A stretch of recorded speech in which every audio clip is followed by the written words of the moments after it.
नमस्कार, मी आचल न्यूज अनकटमध्ये आपले स्वागत. पवताच्या ठळक घडामोडी. अयोध्येतील राम मंदिरात आज पीएम मोदींच्या उपस्थितीत प्रभू श्रीरामाच्या मूर्तीचे होणार प्राणप्रतिष्ठा.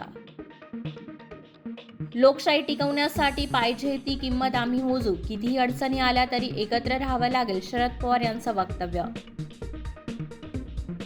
शेतकऱ्यांच्या मागण्या मान्य न झाल्यास राजकीय पुढाऱ्यांना गावबंदी करू, राजू शेट्टींचे आव्हान. पंतप्रधानांनी देशात आर्थिक आणि सांस्कृतिक प्रगतीसह धार्मिक प्रगतीही केली, केंद्रीय मंत्री नारायण राणे यांचं वक्तव्य. अटल सेतूवर पहिला अपघात, कार डिवायडरला धडकली, सुदैवाने कोणतीही जीवितहानी नाही. बिल्किस बानो प्रकरणातील सर्व 11 दोषी पुन्हा कारागृहात, पोलिसांसमोर केला आत्मसमर्पण.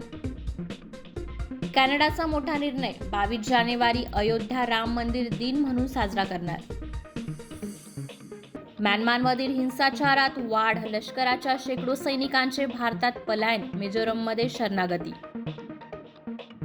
इस्रायल आणि हमास युद्धात गाझामध्ये 25,000हून अधिक पॅलेस्टिनी मृत्युमुखी, गाझाच्या आरोग्य मंत्रालयाची माहिती. आणि मला बॉलिवूडमध्ये घराणेशाही हा मुद्दा चुकीचा आणि निरर्थक वाटतो, रवीना टंडनचं वक्तव्य. धन्यवाद.